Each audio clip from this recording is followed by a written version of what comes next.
Thanks. Thanks to the Revolutionary Student Union for having me. It's great. So, yeah, like Chris said, my name is Josh Sykes. I'm a member of Freedom of Socialist organization and also an organizer with Students for a Democratic Society at UNC-Asheville in North Carolina. So today, I'm going to give a talk about the economic crisis and the struggle for education rights. Basically, I want to look at what's happened, what this upsurge is, practically what it means, what's going on, go into some of that. And then we're going to talk about where it came from, what were the economic, objective, and subjective conditions that kind of brought it into being. And then I'm going to talk about where do we go from here? Like, what does the education rights movement need to take up as its slogans and its sort of strategic orientation?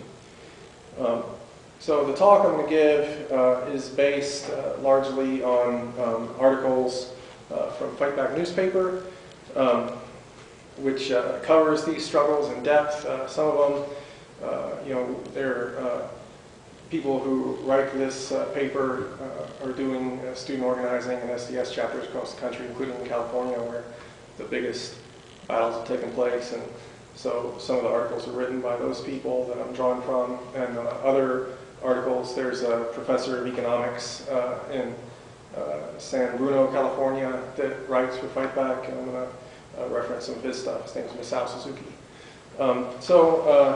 So that's just a nod to my sources. I'm not going to go in and talk about what every little statistic comes from. But so what has happened? The main thing is that people see that there was an education rights National Day of Action on March 4th of this year, in which hundreds of thousands of students on over 100 campuses in at least 39 states in this country participated. One of the demands was that administrators and chancellors should quit raising tuition and fees. Another one was that they cut the salaries of the highest paid administrators instead of the lowest paid staffers on campus. So many of these protests also opposed layoffs. Actions range from walkouts to marches to the occupation of administration buildings. Some of them have brought out real concrete gains. But that said, that's not where this story begins. The economic crisis began towards the end of 2007. That's where it really started picking up. And, I'll talk more about kind of its origin and where it comes from and what it means to people in a little bit. But so in 2008 and 2009, we already started to see some motion on campuses about education rights. And at the beginning of 2009, towards the end of 2008, we saw occupations at NYU and New School University. Students took over buildings on campuses to oppose cutbacks to education. At the University of New York on March 5th of 2009, students walked out of classes to oppose cuts to funding to education. There have been protests in Arizona.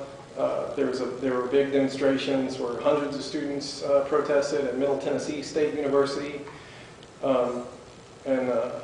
Even in some cases, student government, which is normally a pretty reactionary body, has led some protests, some opposition to these cuts, because they're really having deep and widespread effects. So on March 4th, you see campuses like UCLA. UCLA cuts have been really severe. Tuition hikes have been through the roof. Well, I should say fee hikes. UCLA actually doesn't have tuition. It's one of the cool things about the school, but that's changing. Over 300 students staged a sit-in at the administration building, and the way that started is like, a small group of students, get some banners together on the morning, really early in the morning on March 4th before classes start. March all through campus, through the cafeterias, through all the classrooms and all that stuff. And you're like, okay, we're having this protest. It gets bigger, it gets bigger, it gets bigger. And then eventually you have 300 students in a sit-in at the administrator's building. So that's a big one. At UC Davis, police were firing rubber bullets into the ground as students tried to take over the Interstate 80 in a dramatic effort to force the administration to listen to their demands. UC Berkeley had a rally of hundreds and blocked campus's main gates. UC Santa Cruz held a day-long strike, blocking intersections, starting at 5 a.m. and shutting down the university for the day. At the University of Wisconsin-Milwaukee, you had a peaceful speak out and march to the chancellor's office, ended up with the police arresting 18 people. And since then, a movement has been built out of that to say, okay, well, look, not only are you slashing our education, but if we say something and speak out about it, you're attacking us directly. So there's a big fight back going there, and those students are in the middle of it, and they need support. So we should pay attention to what's going on at the University of Milwaukee, Wisconsin. At the University of Minnesota, over 400 students, staff, and faculty rallied demanding the administration take a pay cut before laying off thousands of workers, forcing furloughs on faculty and staff, or raising students' already inflated tuitions and fees. After the rally, SDS led a march into the student union and out of the streets under the slogan of fund education, not administration. So, again, there were 100 campuses, 39 states. This is a really small spattering of what happened. It was a big day of action, and it's important, and it's just one part of a movement that started at the beginning of the economic crisis and is continuing now. They're going to, the California stuff came out of a big statewide organizing meeting, and they're going to have another one to follow up with what happened on March 4th and see how to move forward. So, where did it come from?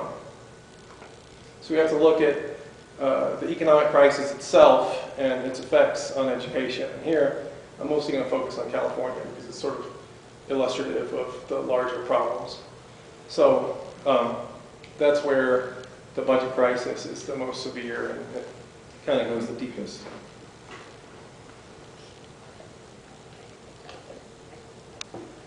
So in California, we see that it's fee hikes and furlough days that are mobilizing people. And on top of that, the threat to privatize the University of California system.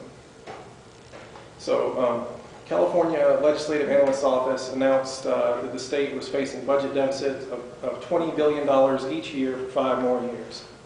Over the past 15 months, California responded to a total budget deficit of $77 billion with a combination of cuts in spending, increases in taxes on working people, federal economic stimulus monies, and accounting tricks. So this budget cuts have fallen particularly heavily on public education, public higher education, especially in California, especially the University of California, UC system, and the California State University system, which has taken 20% cuts in funding. UC students have been at the forefront of the protests with the UC Board of Regents has decided to hike tuition more than $10,000 a year. And the problem is that students who come there are coming from working class or oppressed nationality backgrounds, and $10,000 of additional fees a year is not what they can afford. So let's see. So in the middle of all this, of cutting spending and raising taxes for working people, the California government has given businesses tax cuts worth almost $2 billion a year. Educational administrators, such as the UC president, Udolph, has a pay package that costs more than $800,000 a year, and has a mansion that costs about $300,000 a year to maintain. And he's gotten, in the middle of this crisis, pay increases.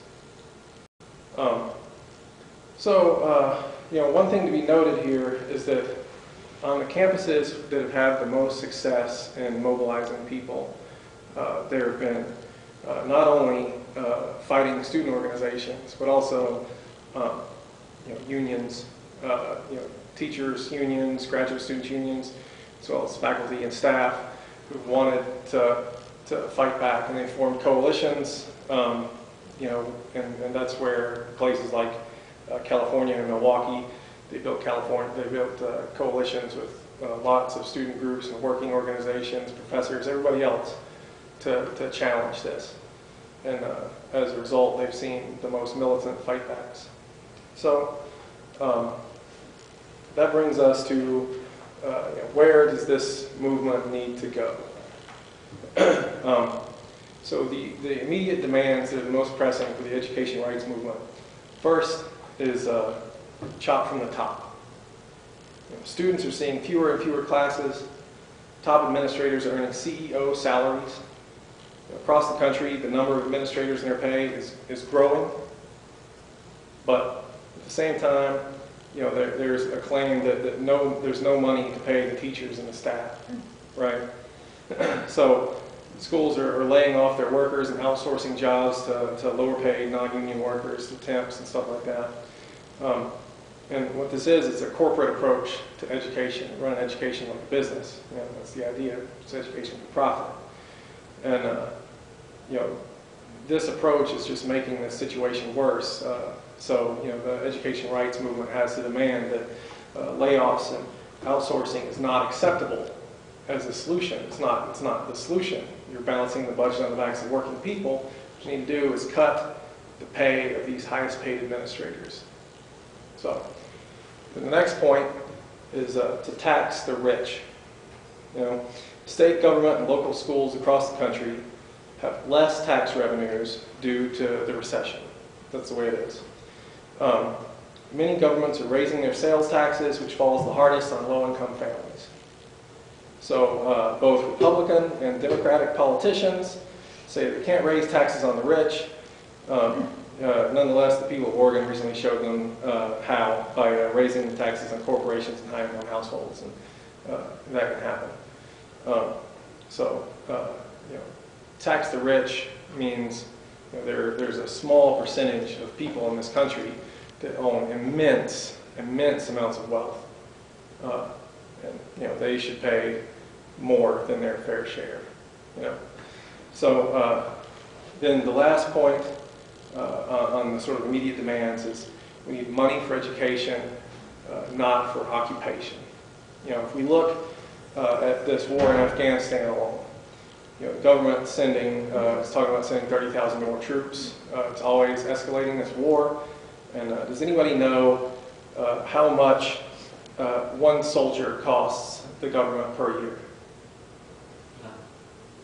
More than $1 million. So, a lot more than they get paid. Yeah. So each soldier costs more than $1 million a year. You know, we're escalating these wars, which are not good wars, like people want to say. You know, the Iraq War has killed 1.5 million Iraqis. You know, whatever you want to say about how it's trying to like help build infrastructure, it hasn't. It's destroyed it. That's what wars do. Afghanistan is no different. You know, you get rid of the Taliban and you replace them with ex-Mujahideen, ex-CIA agent who's turned Afghanistan into prime opium cultivation land. That's a big step forward for the Afghan people, right? So we need to stop these wars, which means, you know, it means either the government has to totally realign its priorities, or we, the masses, the people, have to realign those priorities for them. And it's looking more and more like it's the second option. It's the one that's going to have to pan out. So ultimately, you know, what I want to propose is that education can and should be free. You know, these cuts, you know, what they're doing, you know, they're cutting programs that serve, that were won through struggles in the 60s, like ethnic studies, women's studies, programs like these. They're cutting programs to people that need it most. At the same time, you know, they're closing the doors to higher education on working class and oppressed people who need more access. So this is the way it goes. The rich are going to balance their budget on us, and we're going to have to fight back to make sure that doesn't happen. Ultimately, we're going to have socialism. We're going to have to fight to totally change the priorities of the government for them. Build a new government that serves the interests of working and oppressed people. Only when we do that will we see an end to these trillion-dollar wars, to these huge economic crises and recession after recession after recession, and build a system that functions for the benefit of the people who need it. That's my talk. We can have some Q&A and discussion.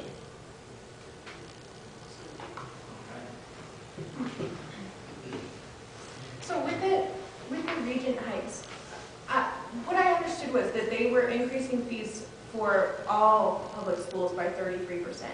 So including elementary education. Is that the case? Yeah, right. K through 12 also. So like kids who are in 6th grade now have to pay way more for their textbooks, but they get around it by saying this isn't tuition for elementary school, this isn't tuition for public education, but basically they're charging them astronomical amounts of fees that amount to tuition. So poor kids can't afford to go to school, right? Yeah, and it affects different communities differently. So it's like in California and Los Angeles, it's schools like Garfield High School in East LA, where you have mostly Chicano students that are going to bear the brunt of this.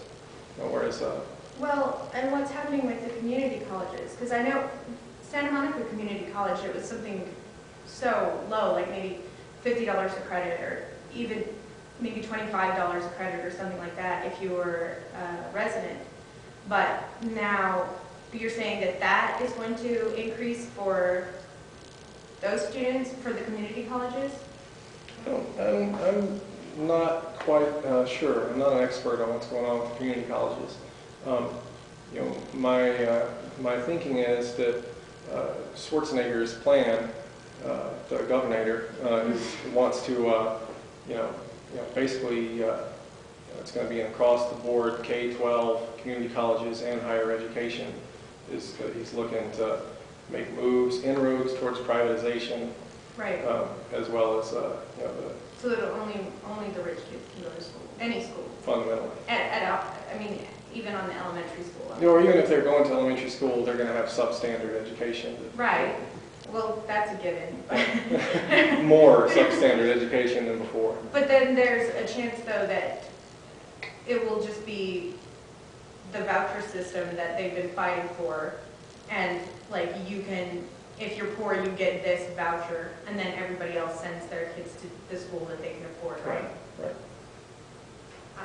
This might be somewhat unrelated, but on the same note of education, right? It's not specifically about access to, but given the certain reforms to the actual education of students in Texas, for instance, where they basically decided to rewrite history and teach them this history now, do you think it's a sort of related struggle to actually preserve what is taught as opposed to, not opposed to, but to actually say what, right, there's a notion that we should be fought for what we're taught, but as well as get access to being able to be taught in the first place. Do you think they're similar, or SDS, Students for Democratic Society, that I organize with, has a campaign. One of its main campaigns is called Student Power for Accessible Education. And one of the core demands is not just accessible education, but free and emancipating education. Like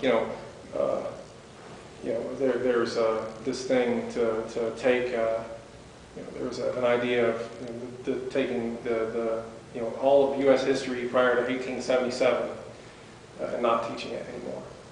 That was like a ballot initiative at one point, and it didn't pass, thankfully. But there's an idea of not teaching people their history and not teaching people an education they need to really develop themselves and change things. What are the roles of teachers unions in this? Like right now, especially in California, teachers union is incredibly strong. What are their positions on this? What are they saying? Yeah, in California, the teachers union spearheaded the whole thing and built the the statewide coalition really put the rubber to the road. You know, for them, the main thing is stopping furlough days. But the teachers' unions have united with other groups on campus, like SDS and stuff like that, that also want to fight against fee hikes. And you know, they have an approach of, you know, a broad coalition. And I think without it, it's very hard to move this struggle forward without getting all of the interested parties involved. You know? And it's a good thing in California that the teachers union has really spearheaded the struggle. But their teachers unions don't get the same sort of retributive action that other states would, especially right-to-work states. Right? So states where you don't, like in Utah, you don't have to have a reason to fire somebody. So if you're in a union, or you speak up, or you are seen in some sort of revolutionary students union meeting or something like that, I mean, there is a fear that you could lose your job, your livelihood. There's always a fear, but when your head's already on the chopping block, then it doesn't matter anymore. Yeah. You know, it's true. You know, right-to-work states like North Carolina and Utah haven't seen these kind of big struggles, and there's a real reason. You know, it's these unions that build coalitions with students and vice versa that are carrying this stuff forward. So that's why you see California as the big center of struggle, but also the Rust Belt and the union-dense Northeast. You know, so. Because unions are, I mean, they can't fire them for being in a union. Right. They're already organized, and they're, you know, in most cases, in some cases, they're ready to fight.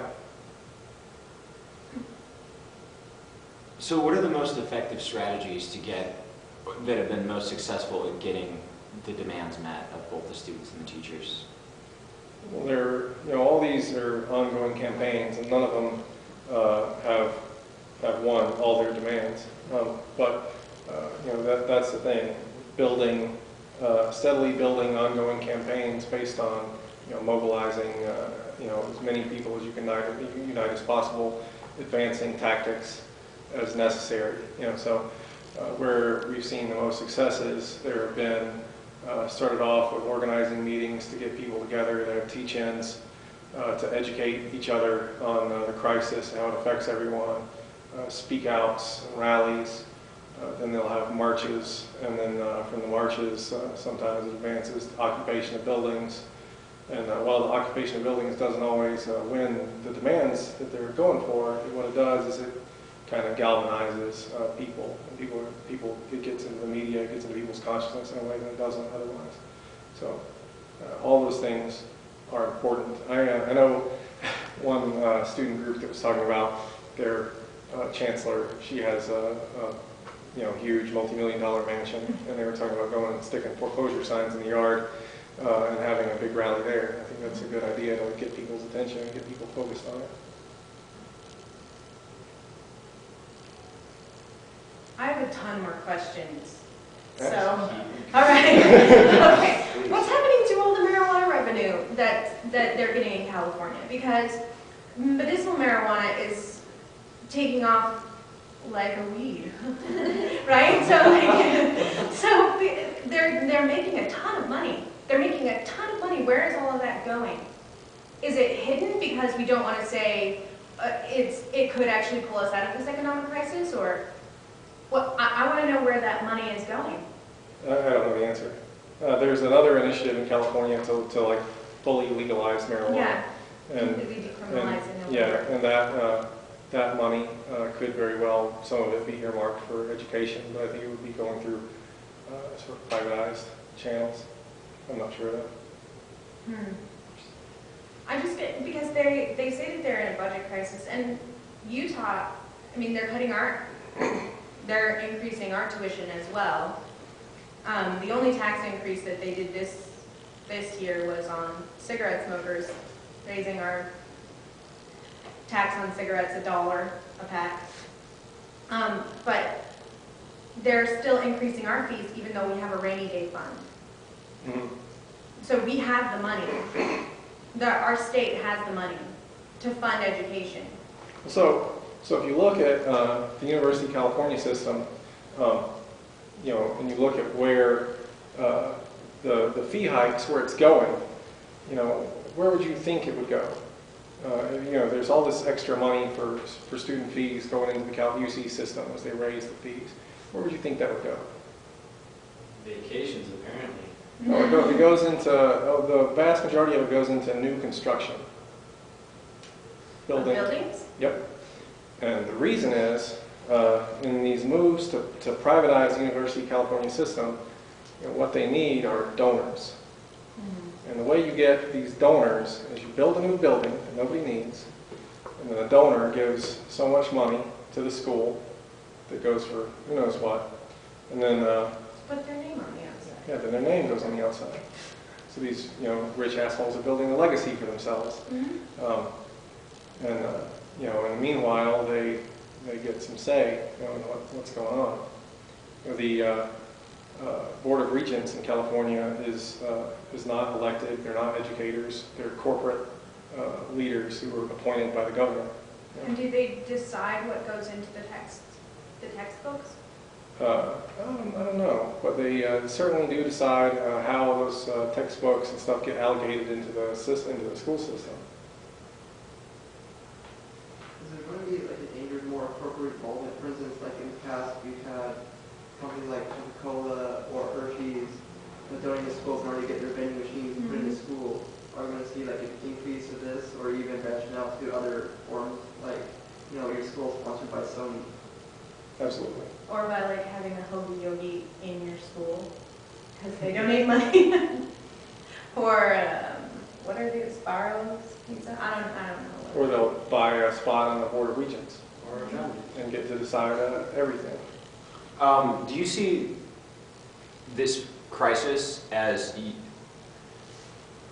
do you see that basically corporate interests using this crisis to basically dismember public education, sell it off so it counts as an income, and then since they don't have to pay for the education ostensibly, it gets rid of the deficit so they can pretend that the privatization brought in a lot of money when really they're just dismembering the infrastructure? Do you see that as likely to happen? Yeah, that's what's happening. You know, it's the corporatization and privatization of the school system. It's happening in sly, sort of around the corner ways, but that's what's going on, especially in California. Well, and you're saying like you want not only access to education, but like a high quality of education. But what I see in teaching and seeing students every day is that they don't know any history other than like George Washington and Abraham Lincoln. And I mean, they know about a lot of wealthy, powerful white men, but other than that, I mean, even basics, what our Constitution says, they don't know it. They don't know it, and it's because it's not taught.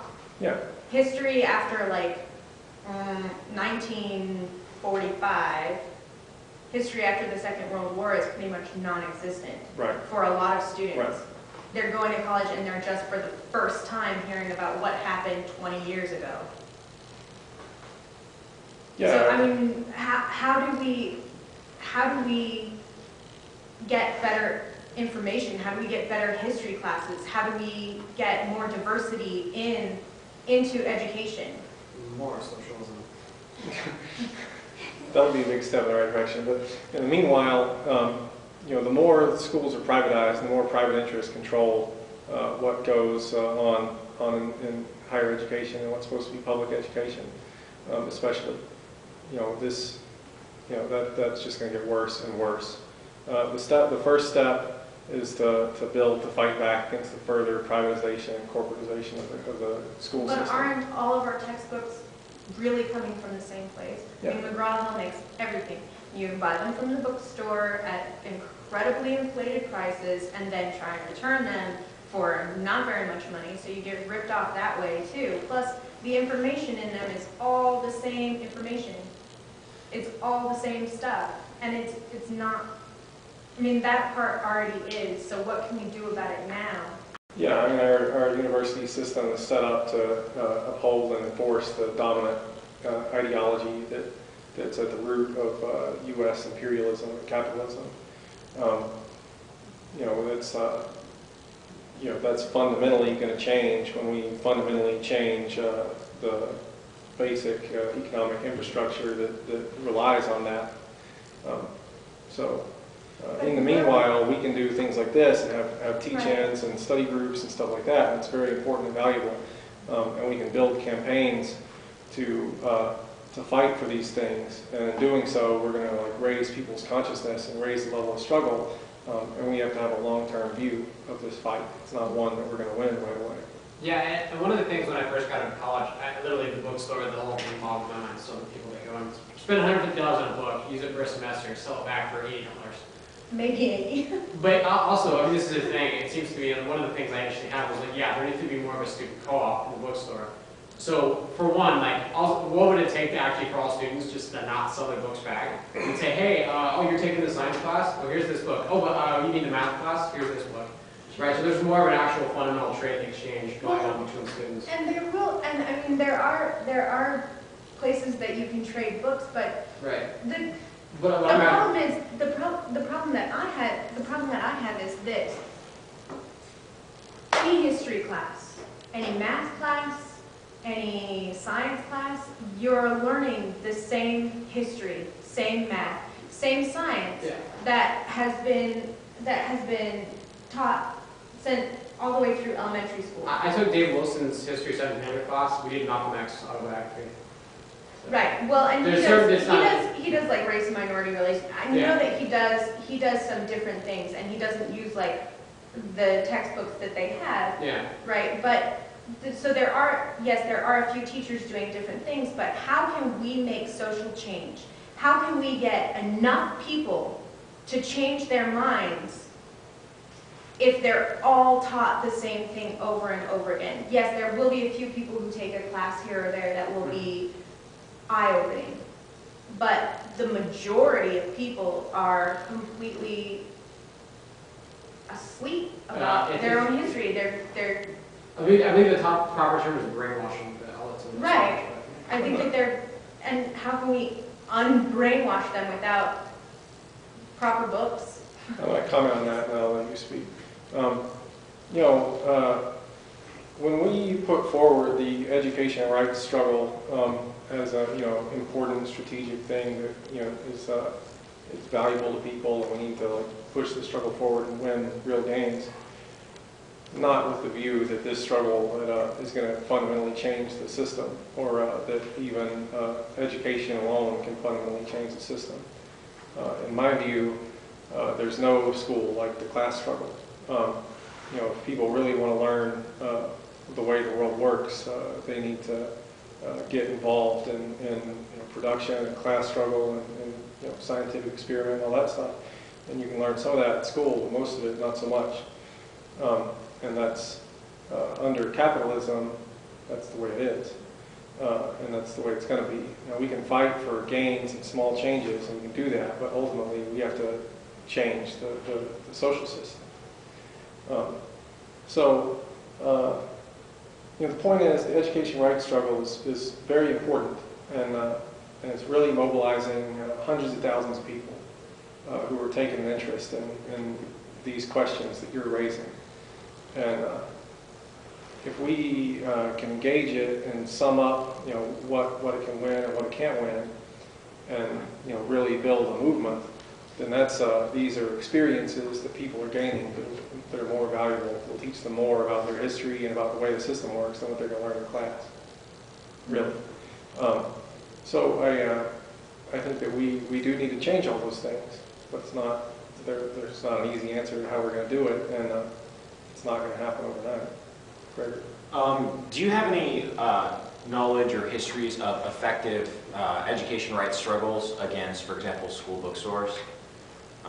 Either has Fight Back News done any work on that? Do you have any models that have been relatively successful or anything like that? SDS has done some organizing around bookstore price hikes and stuff like that. I don't have a lot, my chapter in SDS hasn't done much around it. I don't have a lot of experience. I can't say much about it. What I think is more interesting is if you look back at the struggles in the, in the late 60s, look at the San Francisco state strike that was led by the Third World Liberation Front. Groups like this led big struggles to win these programs like Black Studies and Ethnic Studies and stuff like that. And since then, they've defended them. And if we're going to win, real changes in education, it's by winning programs like that: Ethnic Studies, Women's Studies, Black Studies, Chicano Studies. These exist, and they were won by fights, by real fights, sometimes armed. Black students went into administration buildings with guns and said we weren't leaving until you agree that we're going to have this program. It's important. And the problem is that, these are the programs that are under attack in this crisis. They're the first ones to come under the chopping block, and they need to be protected and defended. They're treasures. I think that the textbook thing is a big deal, but I don't think it's the main thing. I think the important thing is to defend the gains that we've won in the past through struggle, and try to move things forward in whatever way we can. My argument was content too, and because BYU, it's interesting that you say this because BYU just closed their Women's Research Institute. They no longer have a women's studies program. This happened this last semester. It's a huge school in Utah. And in their women's studies program, even in their women's studies program, they're not taught about social movements. What they're taught is, this woman says homemaking is excellent. They're taught the same thing over and over. A woman's place is in the home, even in a women's studies program.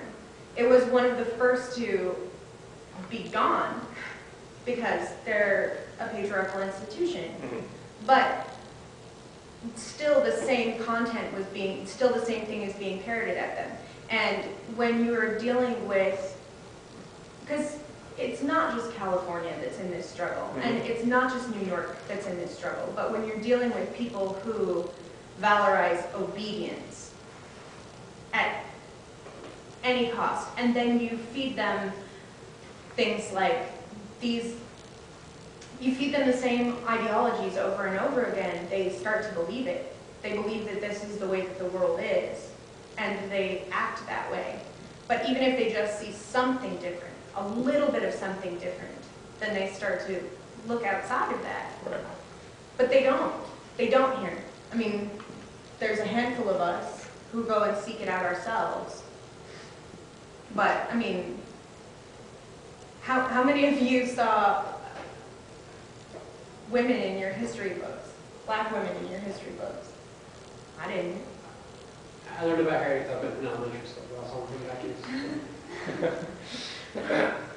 Yeah, but I mean, No, fair point. I mean, if you think about BYU, it's like, what are they going to study? The Book of Mormon? All three of them that are mentioned as so-and-so's wife? Like, Right, and it's gone this semester. All of these women who were in the women's studies program at BYU no longer have a major.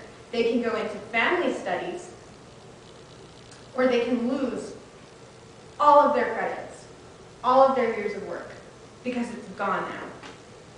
So, I think we should fight for those programs. yeah, we should. And the bigger question is, the thing is that the people who decide, the deciders, as Bush used to say, aren't interested in those programs. They're actually interested in those programs not existing, Mm-hmm. right? So when they get the opportunity, and this crisis is a great opportunity, they're gone. So even the one at Brigham Young is, they can teach all that stuff at home, so why have that program, right? But what we have to do is change who the deciders are. If we can't change who the deciders are, then that's the problem. We have to be those people that make those decisions as to what gets taught. And we can do that by, I don't really know how the education system in Utah is organized. If you move to California, the question is, you have to remove the Board of Regents, totally change the way that structure functions and operates, and democratize it. So that's one of the demands in California is democratize the regents. So if the regents aren't serving the people, they should be gone, and they're not. So what do when they meet? They surround them and blockade them into their meeting and don't let them leave. So you do what you can. But, educational events like this are important and valuable, but it's not as valuable as real struggles that are going to be the things that are going to carry this stuff forward. And this is a step in that direction. But the people in this room need to organize those people that aren't in this room to fight for education rights and to fight to democratize the universities here. That's the solution to the problem. Yeah, I mean, but, right, this isn't disagreeing with what you just said, but I mean, it's sort of in the same vein, right? It seems to me that what capitalism does, often people bring out high school, public education in general, it's just numbing people up, not teaching them critical thinking skills so they can push a button all day for the rest of their life. But even in the same sense, right, higher education seems to also pump out certain functions for capitalism, such as specialized labor, business majors to run businesses. And so, yeah, when capitalism is like, oh shit, we need more of these, like philosophy programs, women's studies, like, they're not necessarily things that capitalism needs. Like, philosophy, it seems to me, is a very thing that reproduces itself within the academic sphere. It sort of gets passed down within that frame. So philosophy teachers train new philosophy teachers to replace themselves. It's not like, hey, or unless they go to law school, which is cool to an extent. But yeah, I mean, this is the very thing, right? We see capitalism saying, okay, what we need out of universities is this, not this. So that's sort of about criticism you think? No, I think that's right on. I think that the people that run the education system are the same people that run the government and the army and everything else, and they have an agenda and a goal, and whatever doesn't fit into that, they're happy to see go. Do you think that that's why, I mean, we as a society are getting less intelligent? I mean, Americans are becoming less intelligent. Relative to the rest of the world, yeah. I mean, education in this country seems to me like they As teach a people. senior here, basic geography. Yeah. Basic geography. Find Africa on a map. And a lot of them can't do it. I mean, here's the thing. We table all day at the RSU sometimes, and we have to deal with bad history all the time. So, you definitely feel it too. No, and on top of that, if you go to the high schools, especially the high schools in oppressed communities, you'll see a lot more military recruiters and college recruiters. Especially here. Yeah. So, these ROTC programs and stuff like that, they're going to enforce that a lot of people aren't going to have opportunities to succeed, and if they're not going to be into a cubicle, they're going to go fight in Afghanistan and Iraq. There aren't any cubicles left. Right. So if you can't get employed, you get deployed. Right. That's the way it goes. Right. Well, I'd like to shift the discussion maybe historically to, like, say, the Soviet Union, for instance, like, right, when the Bolsheviks actually seized the government. They instituted a lot of literacy programs to bring the peasantry and the workers up to an education level. So do you know of any other historical examples of socialism actually bringing about education, bringing out other fundamental rights? China with, obviously, too. China today also, increasing, you've got a country that has prioritized developing its productive forces and becoming a modern country. And the way to do that is to train people and to be technicians and engineers. I think the Soviet Union in the 30s is a very good example of an outstanding education system. You think of the Soviet people, and you think of people that like ballet and like to read. That's the way it is. That's the culture that was enforced in the Soviet Union, and in other socialist countries, to the extent that it's possible. These are countries that are coming from a tremendous material deficit because they've suffered from resource robbery by the imperialists for hundreds of years. Are doing the best they can to uplift people and develop education programs that really teach people their history and serve them.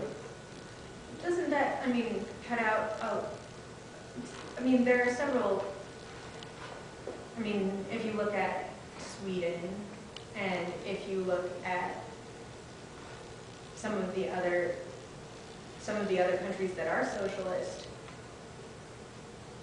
they're doing well. They're doing very well. They have socialized medicine. They have resources. A lot of them run on cleaner technology than we do. They're doing incredibly well. Those countries, in my opinion, have a better form of capitalism than we do, but I don't think they have socialism. They still have deep economic crises that affect them. And when those economic crises hit, especially, the way that those countries, the Scandinavian countries, developed into a better, kinder, gentler kind of pink capitalism was to create buffer states against the Soviet Union. And in that sense, the idea is that if you have brutal imperialist American-style mechanized capitalism on the one hand, turns everybody into a cog in a machine, and then you have Soviet socialism that guarantees everybody a right to a job, education, healthcare, and housing, and food. You have to have something in between those polar opposites, and that's the function that the Scandinavian social democracies had, was to say, okay, well look, we can actually reform capitalism enough to answer a lot of these problems. But now that the Soviet Union is gone, the Scandinavian countries are actually, they're cutting out their social programs in the way that even the U.S. wants to do. They are? They are. I thought that there was a much fairer distribution of wealth, There is. and that there was, when you say pink capitalism, a softer capitalism, what do you mean? I mean that they've put in a ton of valuable welfare reforms into their government, but their government and their economic system is still controlled by a capitalist class who own the means of production, and not by the working class, who are still organizing unions and are still fighting back against cuts, just like we are. But that's a bit of a tangent. How can we get a living wage? That's what I want to know. How can we Get educated. But of course, to get educated, you need to show for I'm in a ton of debt. I'm in a ton of debt. I'm educated. I don't make a living wage. That's fine. Me and Greg actually have the joke of what's my student loan program. It's like revolutionary communism. Okay. If we have a revolution, you don't have to pay back your student loans. We're going to have to organize and fight for it. They're not going to give us anything. But like putting people in this tremendous amount of debt so that they have to work menial jobs. I joke that like my psychology degree made me a well-educated bartender because that's what it did for several years. Yeah. And I made more money. I some- made more money being a bartender that I would have been able to do without my expensive education. I'm not the only one, and the thing is, like, they're telling us maybe sometime in the future we'll give more grants to people, we'll give more opportunities to people, but what about the people who are already indebted for their entire life for their education? What about us? Well, from the capitalist point of view, the 15% unemployed, in some places even 30% unemployed, people who are working low-wage jobs are driving down wages across the board, so the capitalists make more profit. The reality is they don't care about you, or me, or any of us. And if we're going to be dependent upon them, we're not going to get what we want. But what kind of reform are we looking for people who already are in debt? I'm talking about the collective we in here. What kind of things are we putting in place to ensure that people aren't indebted their entire lives for their education, who are already in debt? You teach here, right? Yes, Do you belong to a teachers union? I don't. That's what we need to do. This is the thing. If you and a lot of other teachers are massively in debt and get paid nothing, then it seems that what you need to do is organize together with all those other teachers who are getting screwed into a union that is strong, militant, and under your control, and then fight for a living wage. The problem with that is that if you even whispered that U word that you used, that's a naughty word here. And because they have the right to just not hire you, just not pick up your contract the next semester, I would be out. I would be out if I even said something that rhymed with that word. Well, So technically, that's illegal. Technically it is, but there are a lot of illegal things that happen. Sure. Technically, we shouldn't have a wage gap. But so the point is, you know, we can't be cowed by their willingness to do illegal things. If we don't stand up and fight back against those things, we're screwed. So the choice is get Be organized. screwed or be screwed. Well, no, right? You know, you fight and organize a union. Some of you get fired. Then the union struggle continues. Then when you get the union the contract, you sue the shit out of the university, and you not only get your job back, but you get a big bunch of money for all that time that you weren't able to work. I'm not saying that's not a hell of a risk. But in the meantime, how do I put gas in my car and how do I feed my kids? There's not an answer for in the meantime. The answer is you have to get organized and fight back. It's not feasible for the poor. It's just not feasible for the poor. if I may, Nepal, literally filled with absolute poverty. They're also a labor surplus country. Nepal exports laborers to India and Southeast Asia and the Middle East, and a lot of the Nepali economy is based on the money that those people send back.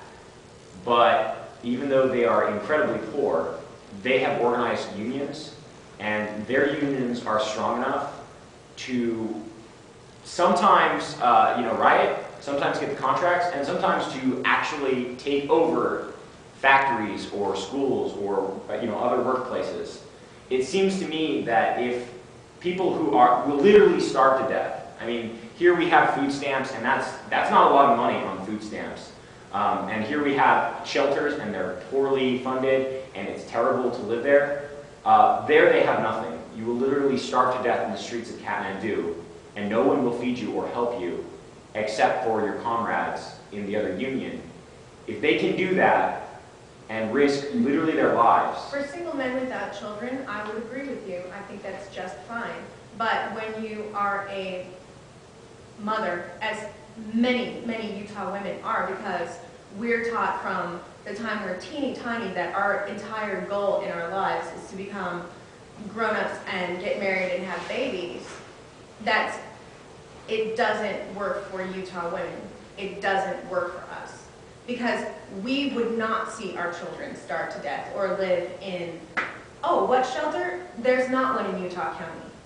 There's not a shelter for any homeless people in Utah County. It is worth noting that at least 40 to 45% of the Maoists in Nepal are women. And they have children just like everyone else. The Indian Maoists who are currently forming unions and struggling, Operation Green Hunt, they are literally struggling against the military and paramilitary of India, financed by Israel. And trained by Israel. The People's Liberation Guerrilla Army, which is the force in India, is at least 35% women, and many of them are combat troops. You know what? Single men without children also need to help organize. And I would imagine that many of the TAs here are single men without children, and they need to also join the program. But I think the I've got kids doesn't work. Every time there's been struggle, people have had kids. The Russian revolutionaries, they all had kids. The Chinese revolutionaries, they all had kids. Today in India and Nepal, they all have kids. In Venezuela and Bolivia, they all have kids. That's sort of the thing. Yeah, in the immediate term, there's a risk, and there's no way to mitigate that risk at all. That's what I'm worried about. That's what I'm worried about. There's that aspect, but also, what's to stop another budget cut and you're just losing your job that way? I'm fairly, this job was hard to come by. This job was hard to come by. I'm fairly confident that as programs dwindle, my job's probably going to go away at some point. Okay. But when you try to do something different, especially in this state, no one is going to hire you without that reference.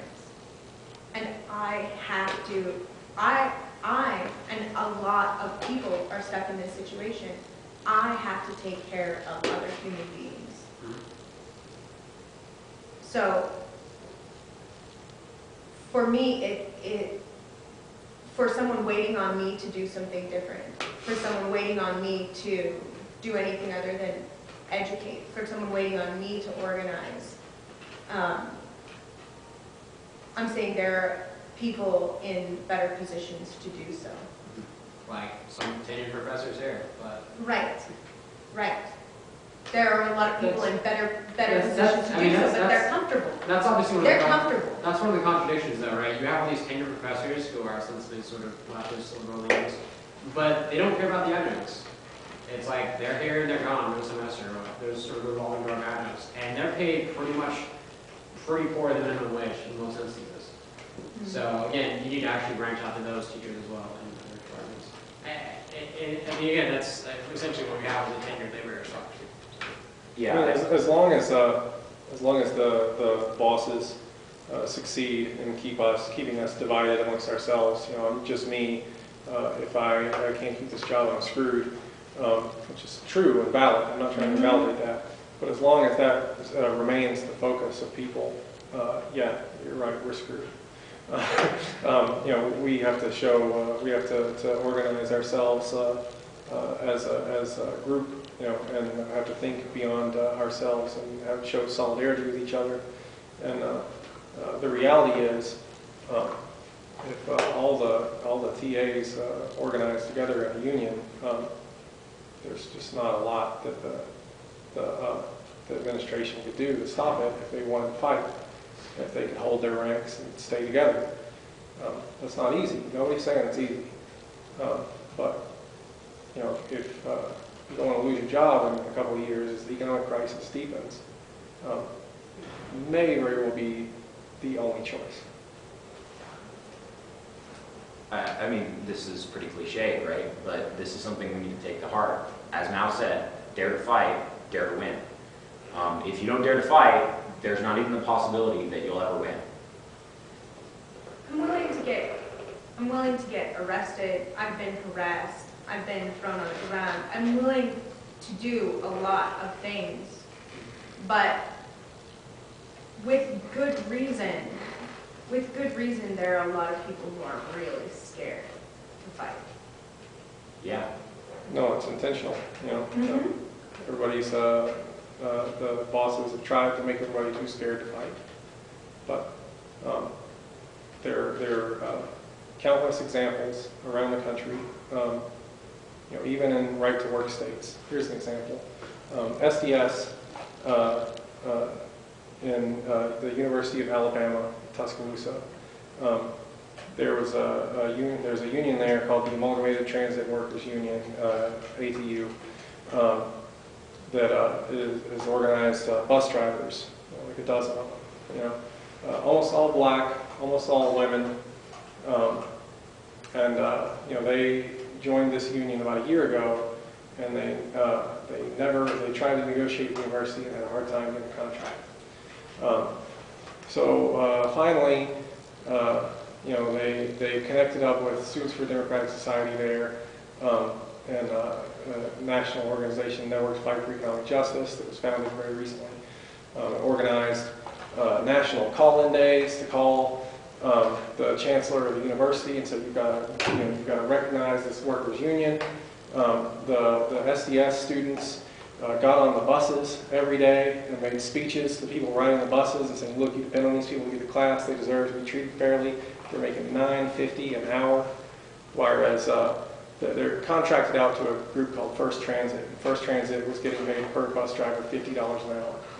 And they're saying, okay, well, you can pay a comparable living wage to these workers, which is the main demand the workers have in a contract struggle. you know, by building solidarity amongst themselves first and, and bringing themselves together in union, they had a lot to risk. I'm talking about, black women in the South mostly, right to work state, Alabama, right? So, by linking that up with the students and building a coalition and daring to struggle and daring to win, they did. Like a month or two ago, they negotiated their contract with First Transit, and part of what they got in the contract was a just cause clause. It says that without giving just cause, nobody can get fired, which means an end to arbitrary firing, and that means they can't just go in, now they've got the contract, and fire everybody who supported the union. So it was a big fight, and it took more than a year. And one of the people that started it got fired in the beginning of it, and maybe he'll get his job back now. But he certainly has a strong case to take it to the National Labor Relations Board and get it. I don't know what the details of that are, but I think that's a very clear example of if you want to get organized and fight, you're going to take a risk, but you can win if you do it right. I think the way that we work in this state, it sets us up for failure that way. I don't know. Maybe because it's temporary. Because all of our jobs now are temporary.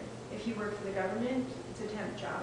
You can work seasonally as this, or seasonally as that, or you can work seasonally as a teacher. But it's not a matter of even firing without cause or giving any cause. It's just, we're just not picking up your contract.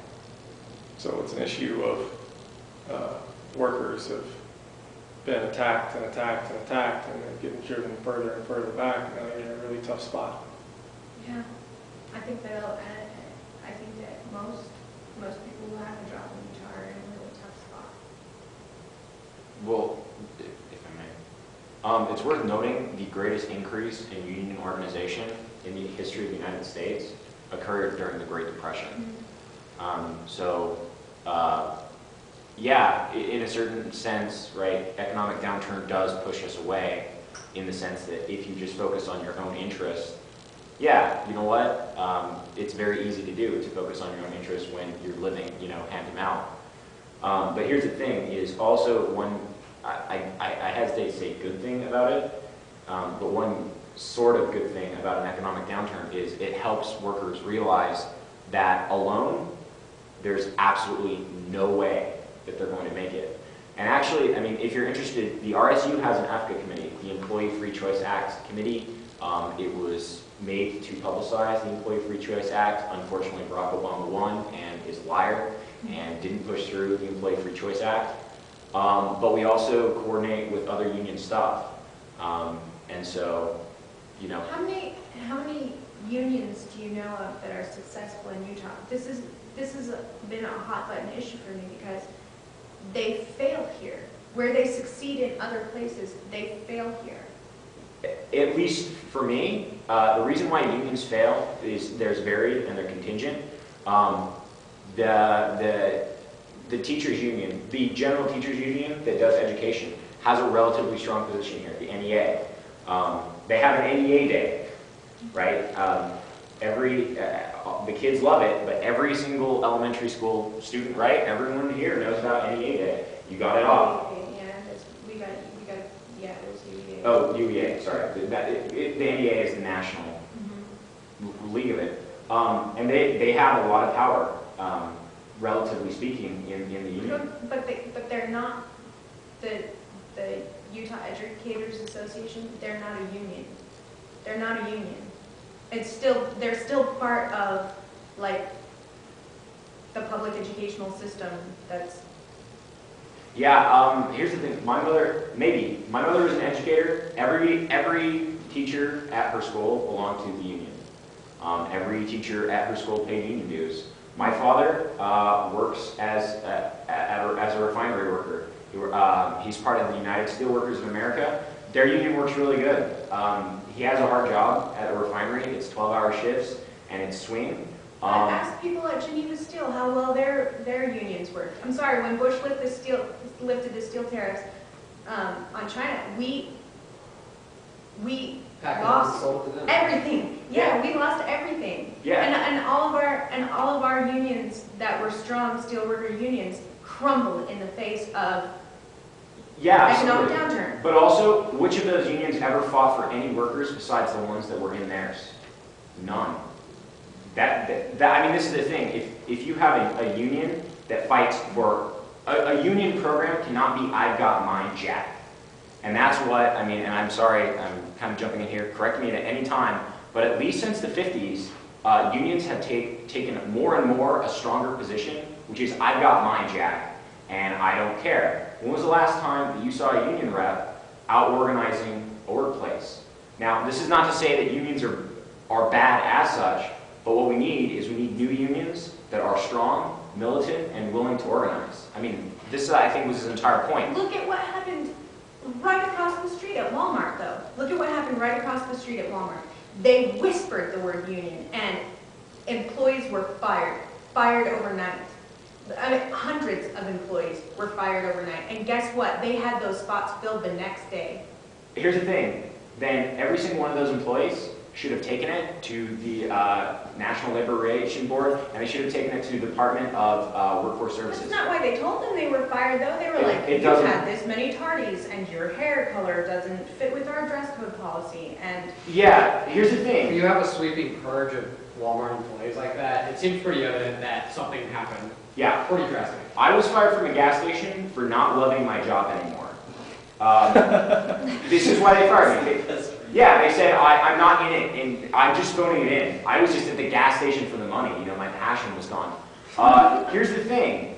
I took that to the Department of Workforce Services, and the fact that they were closing down other gas stations, and I, because I had been there the longest, was one of the most highest paid employees. I brought this, and I won, and they paid unemployment, because as a matter of fact, they can't just get away with everything they want. but now private firms are fighting unemployment. Private firms are getting into the fight, and they are fighting people's unemployment claims.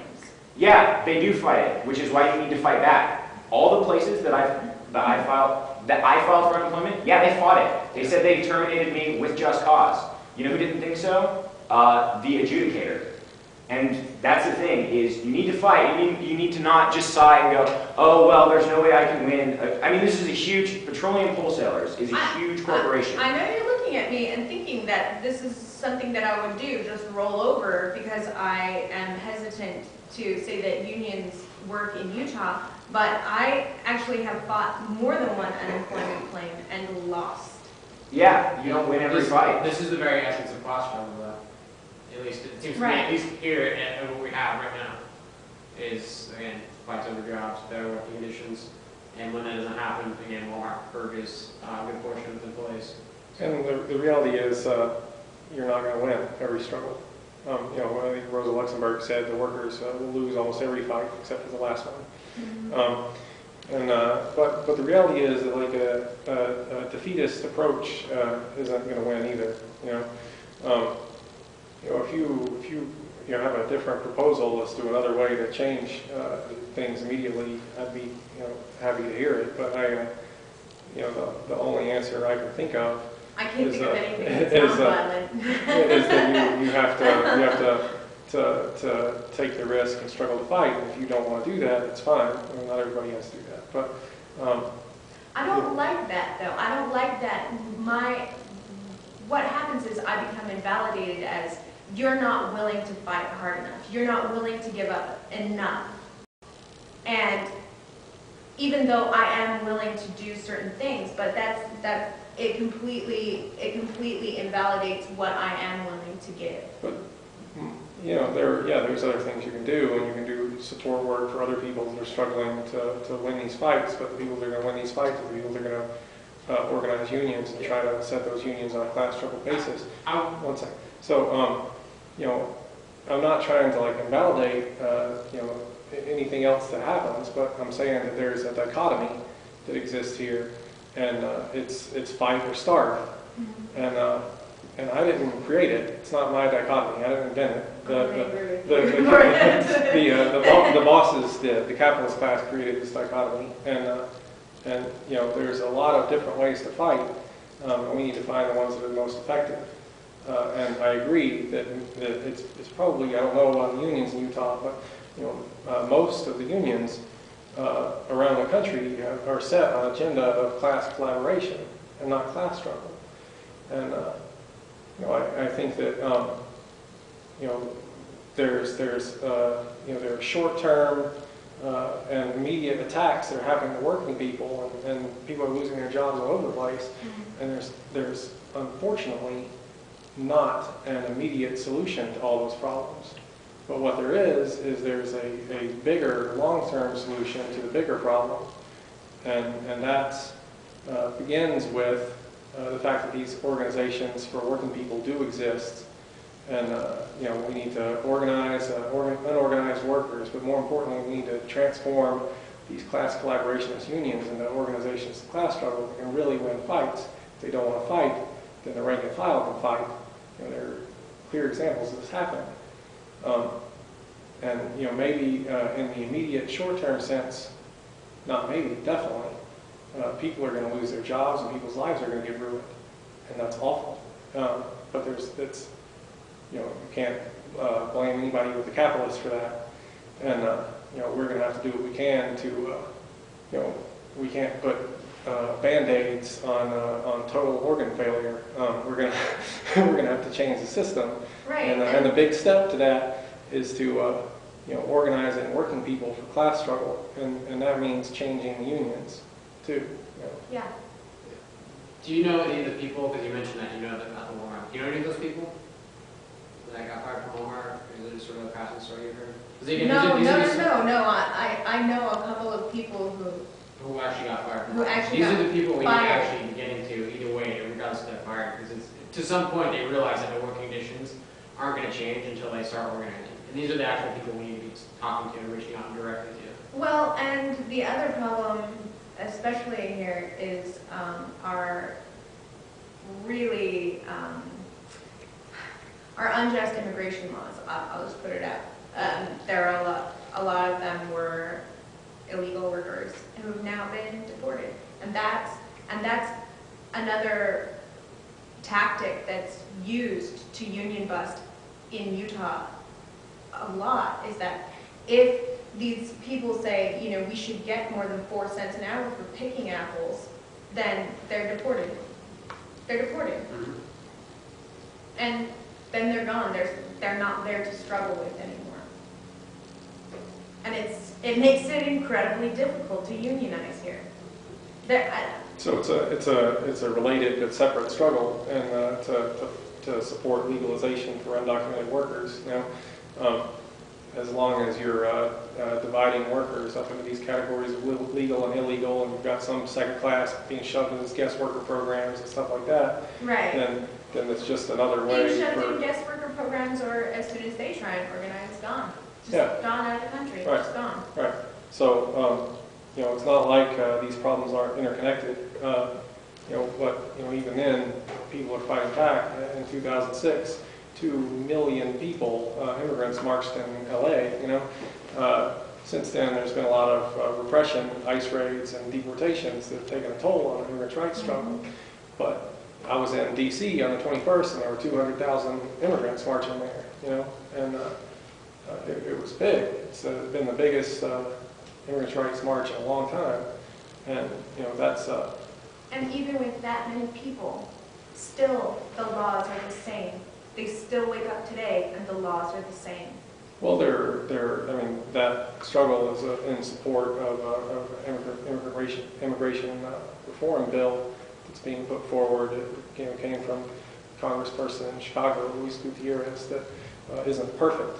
It has problems, but you know, but mobilizing people in support of reforms like this. And I got to tell you, I was happy to see some fighting unions there at this march. You know, those struggles have to be connected together, and understand that just because they're immigrants, they're workers, they're working brothers and sisters. So, you know, we have to mobilize people for these reforms that aren't perfect.